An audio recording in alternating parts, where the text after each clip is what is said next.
si on met une dimension transcendante, c'est-à-dire une dimension qui dépasserait l'être humain en tant qu'être situé dans le monde, dans sa réalité physiologique, historique, économique et tout ce que vous voulez, je ne pense pas qu'on puisse parler d'une spiritualité à ce moment-là. Si on entend par spiritualité quelque chose qui relève de l'esprit, quelque chose qui relève de la pensée, qui peut s'abstraire des réalités sans pour autant les transcender au sens métaphysique du terme, oui, on pourrait parler d'une spiritualité. Il y a beaucoup de frères et de sœurs qui font référence à la pensée, à la spiritualité d'Extrême-Orient, au bouddhisme, d'autres à des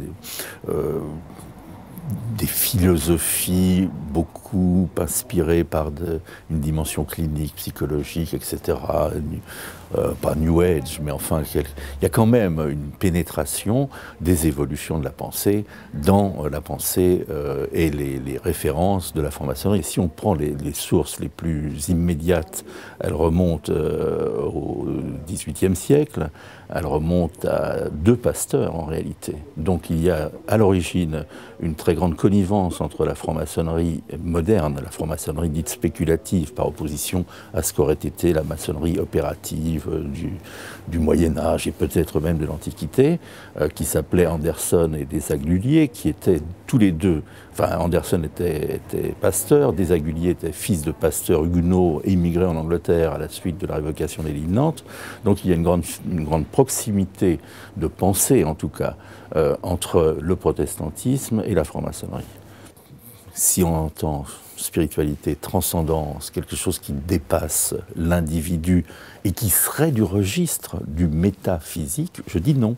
On reste dans une transcendance humaine, c'est-à-dire capacité de l'individu à se dépasser lui-même et à user de sa pensée sur lui et sur les autres pour changer les choses. On n'est pas sur le registre de quelque chose d'extérieur à l'homme qui viendrait lui donner des directions. C'est vraiment à partir de l'homme, de sa pensée rationnelle, qu'on peut avancer. Mais encore une fois, c'est nullement incompatible et c'est de plus en plus perméable. Vous me demandiez, est-ce que ça a changé cette philosophie maçonnique depuis les débuts?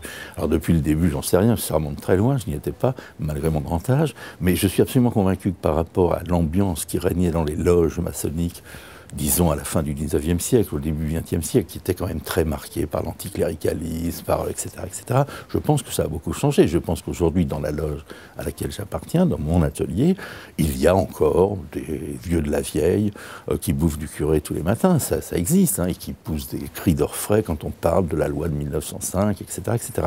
Et puis, il y en a qui font état de leur engagement dans une spiritualité, bouddhisme, mais aussi protestantisme, mais aussi catholicisme, et tout ça, ça marche très bien ensemble. Ça n'empêche pas, si on est protestant, bouddhiste ou juif, de dire, bah oui, on est d'accord avec les idées qui ont été mises en avant sur le plan de l'humain, justement. Et puis alors, comme chrétien, je dirais, laissons à César ce qui revient à César. Et bien justement, la franc-maçonnerie, elle s'occupe aussi de ce qui a trait à César.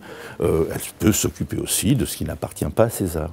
Mais il n'y a pas, si vous voulez, une espèce de privilège donné à cette transcendance inaccessible, indicible, qui caractérise quand même les religions, parce que c'est un autre, un ailleurs, auquel on ne peut pas accéder, directement en tout cas.